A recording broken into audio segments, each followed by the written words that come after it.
Hello folks, and welcome to a little health, happiness, and performance show short. In these little shorts, I'm going to discuss different foods that I consume and the reason why I consume them. So we're going to focus today on the two primary probiotic foods that I have in my diet. They're fermented foods.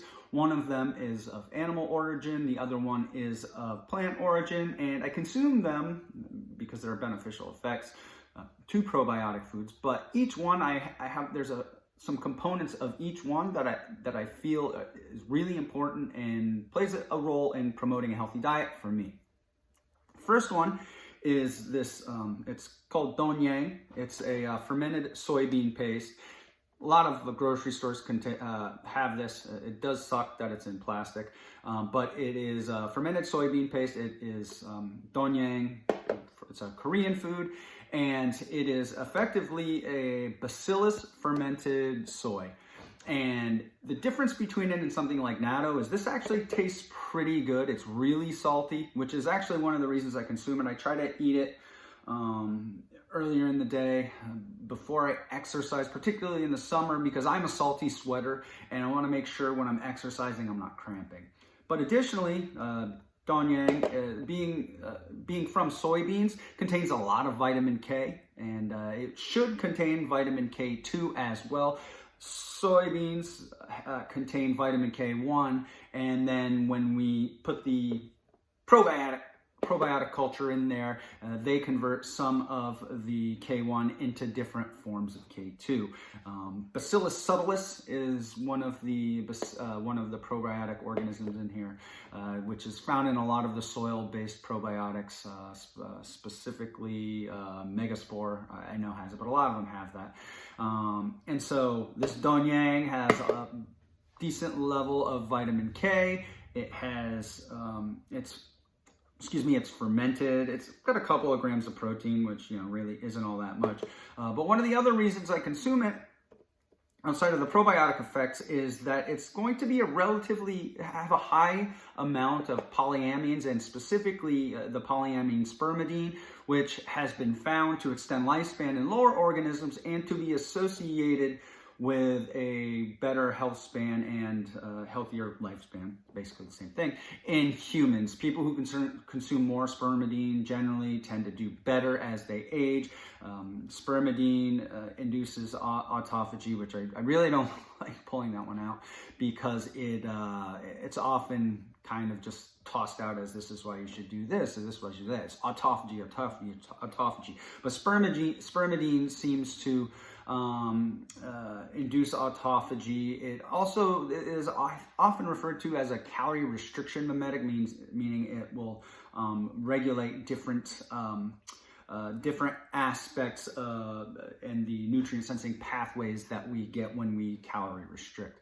I have done a blog on this that I will link to down in the show notes, spermidine specifically, but you can use it as either a spread. It makes a pretty good broth too, and then there's a dish called Donyang Yigi, which is a Korean dish. It, kind of sounds pretty good. I've never had it. Like I said, this I'll either spread on something, I'll just take a spoonful of it, or I'll make a broth with it. The next one is this goat milk kefir. This one's by Redwood Hill Farm.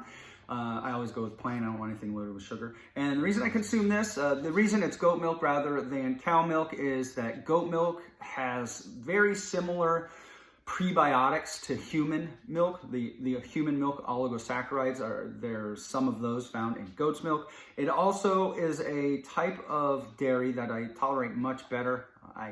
Cow milk, I don't really consume cow's milk. That does generally tend to push me towards getting eczema and things of that nature. Never had that issue with this. And this also contains quite a few live and active cultures. One of the primary ones I'm looking for is Lactobacillus Rhamnosus, which I covered in a blog not that long ago, talking about Lactobacillus Rhamnosus and how it might potentially boost osteocalcin levels and promote bone health. And this contains that. And interestingly, some of the beneficial effects are coming from the basically the breakdown products. You give Lactobacillus rhamnosus its food, it breaks it down, and then those different proteins and different components that it makes actually are what help benefit your intestine and your overall health. But there's a good amount of studies showing this may be beneficial for osteocalcin production. Osteocalcin, of course, it's a circadian hormone. It seems to be essential to the stress response, but also plays a role.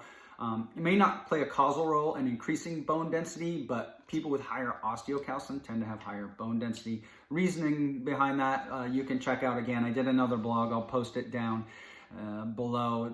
Definitely don't want to get too super sciencey and techy in these shorts. So I'll post a list of the blogs that I use to justify why I consume this and why I consume this. Both very good.